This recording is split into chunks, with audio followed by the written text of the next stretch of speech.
So first question, the economy is always listed as the most important subject for many voters, and if you were in Congress, what would you do to try to improve the economy, and what could you do as a congressional representative to ensure that people in the first district here have access to plentiful, good-paying jobs?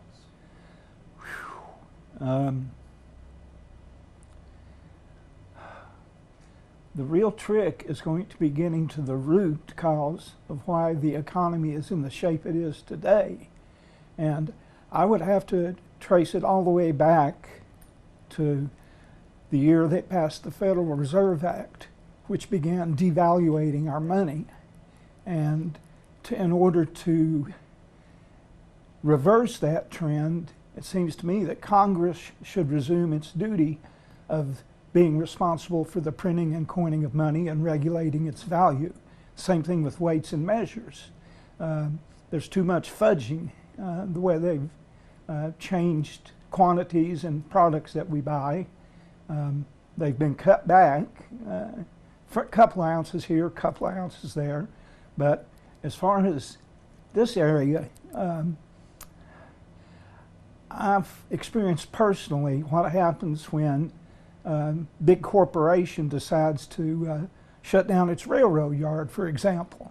I had 10 and a half years I spent driving a taxi down on that rail yard. Loved it.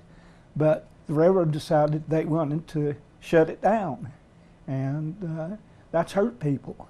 And the thing would be to break up these big corporate mergers.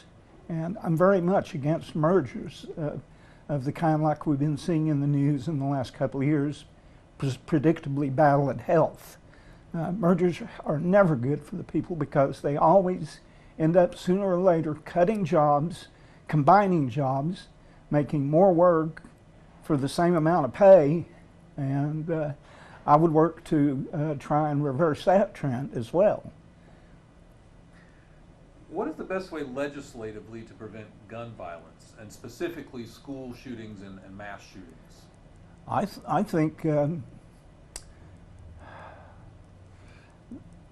going to have to watch for the red flags from these kids, but putting a stop to bullying in schools is going to go a great deal to reducing the kids that go off the deep end and start shooting their classmates. And they usually target the bullies. That's something you don't hear about. You just hear so many dead or injured. But punishing the law-abiding citizens who own weapons of any kind is not the answer. And of course, I stand against any idea of that, of ratifying the Small Arms Treaty with the UN. But stopping the gun violence, that's not an easy job. And I mean, even having security at the schools, now that's a plus, as long as they don't become part of the problem and intimidating other people or kids. They're there, that's good. But okay. What is your plan for fixing America's immigration problem? I'm all for legal immigration, but the illegals, we've got to have that wall and have to have a closer monitor on who we let in, because you just don't know. These terrorists can slip in over the border from Canada or Mexico or by sea, any way they can, and they're out to start trouble just any way they can. But I do think we need to have a limit on how many we have come in, and they have to be carefully screened because you just don't know. It's just like the coronavirus. I mean, there could be people spreading that around on purpose. And that's not paranoia. That's just a plain educated guess. But I would definitely, see that it have to. I'm all for regulating it, though. Okay. How important is it to not increase the national debt and to balance the annual budget? Very important. And as I was saying earlier about the Federal Reserve Act, they're part of the reason we have such a huge national debt. When we're dealing with the bankers, they got all our gold supposed to be in Fort Knox, but I kind of got the feeling it's elsewhere. But they've never audited the Fed, in which they should do, and quit overspending.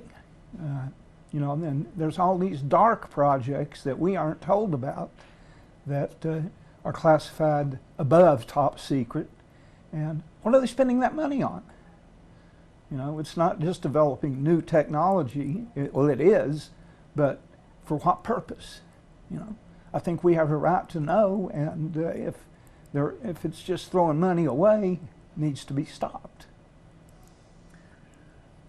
What, if anything, do you think President Trump could have done better in his handling of COVID-19?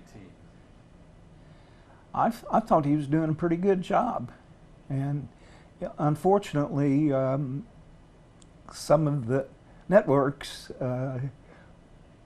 with the liberal agenda, they're trying to always paint him in a bad light. I mean, he's as human as you or I, and he's bound to make mistakes, you know, and sometimes make a gaffe or two, but I haven't heard him say or do anything that other presidents in the past haven't done, and it seems like their gaffes were a whole lot worse. And I think he's doing an excellent job. Do you believe climate change is real, and if so, what do you think is the best approach to combat it? Well, climate change, I believe, is completely out of man's control. There have been a number of changes I've noticed in the weather patterns, for example, over the last 2.5 decades. I always followed the tornado outbreaks, and the experts were saying that Tornado Alley has actually shifted eastward. It's somewhere along the edge of it, so between Nashville and Knoxville now, where it was a lot further west. And I believe that these 2 times in the last 25 years, we've had 9-point-something earthquakes over in Indonesia, that big tsunami that washed all those people out to sea right around Christmas time. That one actually caused the Earth to wobble on its axis. And I believe the tilt of the Earth on its axis has been altered to where instead of being 23.5 degrees inclined, it's gone a little more, orienting itself toward true north, which would mean more sunlight at the poles, which would mean more melting water, more heating, and plus all the asphalt that's been put down in the U.S. over the last 100 years, that absorbs heat. And that increases the strengths of the updrafts and thunderstorms, which can actually intensify them enough to produce a tornado. And that's just one or two of the possible factors. But it's real, but it's not caused by carbon dioxide. I mean, carbon dioxide is good. It's necessary for all of our plants, which in turn produce more oxygen. And I learned that in general science in junior high. And so, you know, blaming the automobile emissions and, I mean, there's some plants that put out some pretty bad stuff into the air. You don't ever hear anything about them. It's always the automobiles or the cows emitting methane, which I find that kind of funny. Okay. If you were elected to Congress, what would you do to address the racial tension that's evident in recent protests, and how would you try to improve race relations in the district and in the Tri-Cities? Well, they passed the Equal Opportunity, or the Civil Rights Act back in the 60s, and apparently there's some that still hold on to their old prejudices. But education is a big part of that, and I don't think destroying the country's monuments, they're using that as a scapegoat. to vent their frustrations.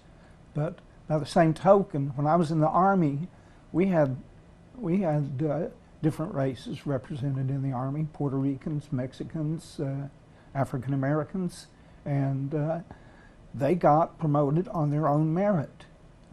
It wasn't, automatic. We'll give them a promotion because they're a minority. They earned it. I knew one first sergeant, his IQ was about that of Einstein. And I met him in AIT and again in Germany.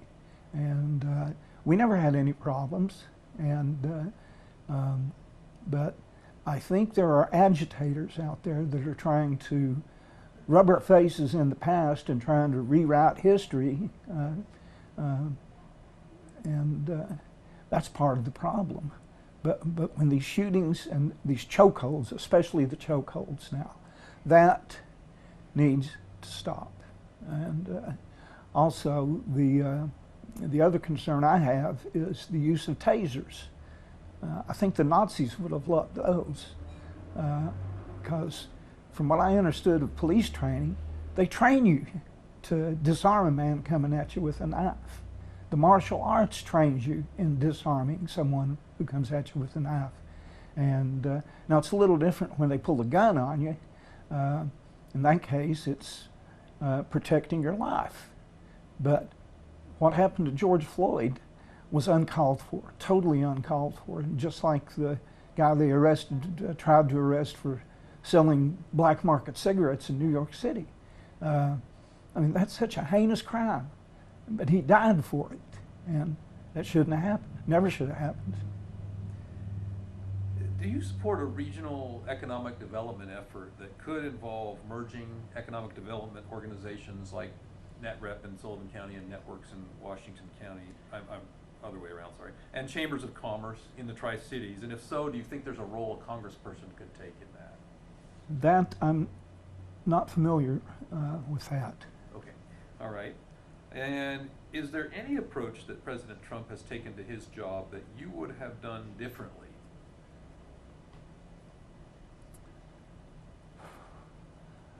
The only thing I would say that I would do differently, I would be taking a more proactive stance on getting that Supreme Court decision reversed from Roe v. Wade. But like I said, I don't find any fault with him in the way he's handled things. He's doing the best he can with what he's got. And last question, this is a moment for you to speak to voters. What makes you the best person to represent them in Congress? One, I'm a born-again Christian. I accepted Jesus Christ back in 1966, and I will not take money from lobbyists for any reason. If you have a petition, bring it to me, and we'll go from there. But I think I meet all the constitutional requirements, and I think I meet the biblical requirements as well. All right. Richard Baker, thank you, and I hope you have a good rest of your day. I appreciate you coming in. And thank you.